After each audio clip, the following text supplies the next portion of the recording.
देखो भैया, क्रिप्टो नए जमाने की टेक्नोलॉजी है।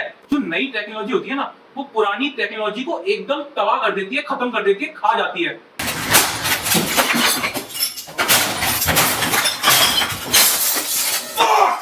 और ऐसा हमारी जिंदगी में भी हुआ है, हमारी आंखों के सामने। पहले हम लोग मूवी देखने के लिए सीडी खरीदने जाया करते थे, लेकिन फिर उसके बाद में आई पेन ड्राइव्स। पेन ड्राइव ने डीवीडी सीडी मार्केट को खत्म कर दिया, खत्म, फिनिश। फिर हम लोग पेन ड्राइव में पिक्चरें डलवाने लगे, 10-10 रुपए की एक पिक्चर। मैं नहीं मानता।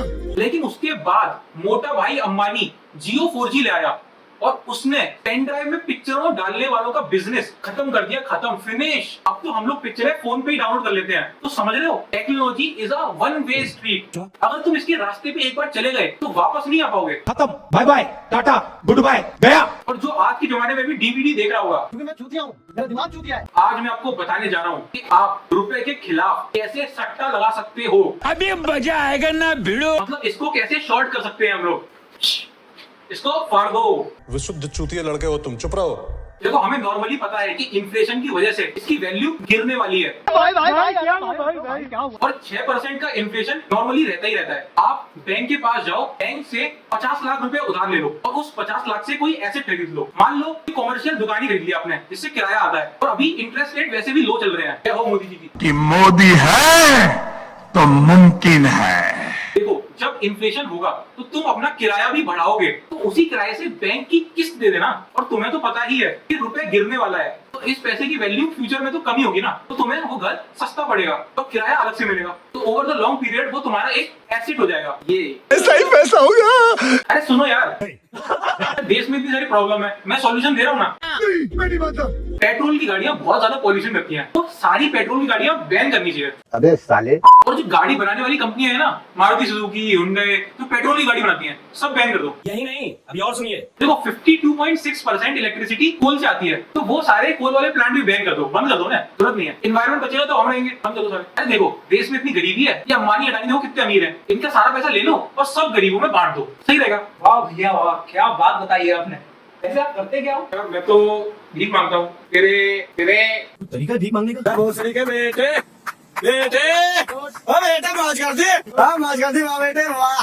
अरे वाह शेरू, तुम तो बड़े हैवी ड्राइवर भाई। मार्केट में इथेरियम के 2 कॉम्पिटिटर आए हैं, दोनों के पास 200 मिलियन 300 मिलियन की फंडिंग है, दोनों ही बोल रहे हैं हमको ज्वाइन कर लो। कुछ लोग सोच रहे हैं कि इथेरियम बढ़ा गया है, $400 बिलियन का हो गया है, अब इसमें ज्यादा ग्रोथ नहीं होगी। कुछ लोग सोच रहे हैं कि इथेरियम से अपना सारा पैसा निकाल के सोलाना, एवलांच, इन सब में लगा देते हैं, क्योंकि इथेरियम के मार्केट कैप के आधे में भी आ गए ना ये सारे कॉइन, तो इनका प्राइस 4x 5x 10x हो जाएगा। अभी मजा आएगा ना भिड़ो। और इथेरियम तो वैसे भी $400 बिलियन तक पहुंच गया है, अब कितनी ही ग्रोथ होगी उसमें, बढ़ा गया है बेचारा। वाह भाई वाह, क्या सोच है आपकी। जहाँ सोच वहाँ शौचालय। रुको जरा, सबर करो। इथेरियम DeFi का लार्जेस्ट प्लेयर है, इसके अंदर टोटल $125 बिलियन की वैल्यू लॉक्ड है। $125 बिलियन बाबूजी ने पेटी में डाल रखे हैं। मैं नहीं मानता। जबकि सोलाना के पास है सिर्फ 10 बिलियन का वैल्यू लॉक्ड, और एवलांच के पास तो 2.6 बिलियन का। तो इथेरियम भैया का दोनों से कहना है कि पढ़ाई लिखाई में ध्यान लगाओ, IAS बनो और देश को संभालो, ठीक है? नहीं। देखो भैया, थोड़ा बहुत पैसा लगाना है तो लगा दो, लेकिन ज्यादा लगाया ना और ये प्रोजेक्ट गलती से फेल हो गए तो टपा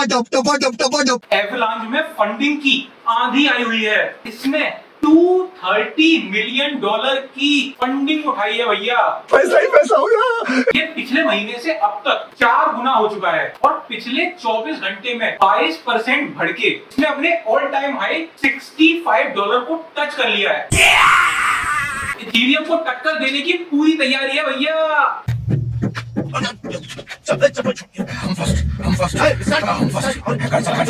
रुको जरा, सबर करो। अरे सुन लो मेरी बात, प्रोजेक्ट तो अच्छा है, लेकिन अभी बहुत गर्म चल रहा है, थोड़ा ठंडा तो हो जाने दो, तब खरीद लेना। बहुत गर्मी है, शक्ला पे बिठा दे।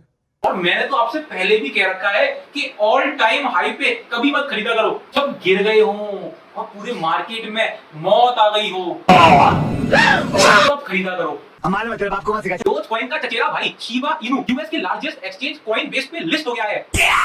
इसका प्राइस 1 घंटे में 11% बढ़ गया।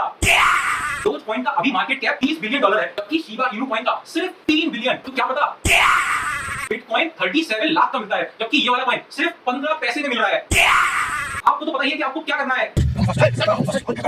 रुको जरा, सबर करो। मेरी बात सुन लो, इस कॉइन का असली जिंदगी में कोई इस्तेमाल नहीं है, ये मजाक के लिए बनाया गया है। ये प्योरली स्पेकुलेटिव पर्पस के लिए ही यूज होता है। स्पेकुलेटिव को हिंदी में बोलते हैं मूत्र विसर्जन करेंगे। अरे भैया, ये तो बुरा है, तो कोई बिजनेस लिस्ट में है, इन्वेस्टर के पैसे तो डूब सकते हैं।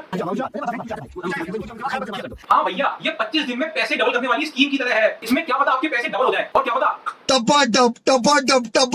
हो जाए। और आपको तो पता ही होना चाहिए कि स्पेकुलेशन, गैम्बलिंग, जुआ वर्ल्ड की one of the largest industry है। तो कॉइनबेस इसी वजह से उससे प्रॉफिट निकालना चाहता है। अगर तुम्हें सही में कमाना है तो कॉइनबेस पे इन्वेस्ट कर दो। इस कॉइन पे मत करना। रॉबिनहुड मतलब वहां का जीरोधा। इसने भैया वॉल स्ट्रीट को वीडियो गेम बना दिया है। पहले अगर स्टॉक खरीदने होते थे तो ब्रोकर को फोन लगाते थे, हाँ भैया रिलायंस के 2 शेयर खरीदना मेरे लिए, मेरे बच्चे आएंगे लेने के लिए, मैं तो बढ़िया हो गया। अच्छा मुझ पे कैपिटल गेन्स टैक्स तो नहीं लगेगा। इसमें 100 टेंशन रहती थी कि डिलीवरी आएगी कि नहीं आएगी, ब्रोकर कोई घपला तो नहीं कर देगा, ऊंचे प्राइस पे तो नहीं खरीद लेंगे हम लोग। लेकिन अब 16 साल के रंडे, अरे ग्राम पर जा रहा है, इस पे लगा दे 200, रात के डेढ़ का इंतजाम हो जाएगा। अरे डूबे भाई डूबे, 200 रुपए डूबे यार, अब मैं जिंदगी में क्या करूंगा।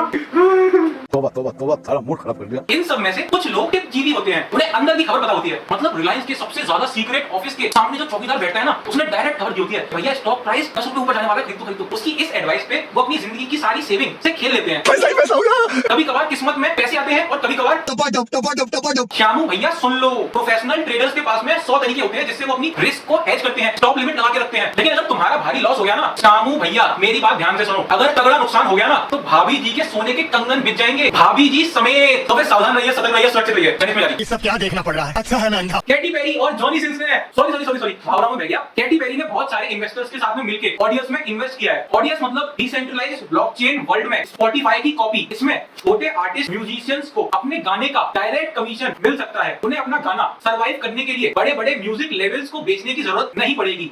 मैं नहीं मानता। भैया लेकिन गाना तो हमेशा फ्री होता है, मैं तो यूट्यूब पे फ्री में देखता हूँ, उसके लायक पैसे होते हैं। चूतिया बनाया तुमको। Absolutely nothing is free in this world। तो तुम गाने के बीच में बार बार एड से फ्रस्ट्रेट होते हो ना, उसका पैसा टी सीरीज को मिलता है भैया। छोटे क्रिएटर्स अपना गाना अच्छे से प्रोड्यूस नहीं कर पाते हैं, इसीलिए वो अपने गाने के राइट्स टी सीरीज को बेच देते हैं। जैसे कि ब्रेकअप पार्टी से हनी सिंह को पैसे मिल रहे होंगे, और लोका लोका लोका लोका लोका लोका लोका लोका लोका लोका लोका लोका लोका लोका लोका लोका अरे बस कर भाई, अब पागल कर दिया, पीछा छोड़ दे। से टी सीरीज को, एक तो भैया टी सीरीज के पास लाइसेंस चला था ना, तो इतना गंदा मचाते हैं। ये रीमिक्स वाले जो गायक बनते हैं ना बकवास से, वो सिर्फ इसी वजह से बन पाते हैं क्योंकि उनका लाइसेंस टी सीरीज के पास है। अगर असली गायक के पास होता तो वो कभी अपने गाने की मां बहन होने नहीं देता।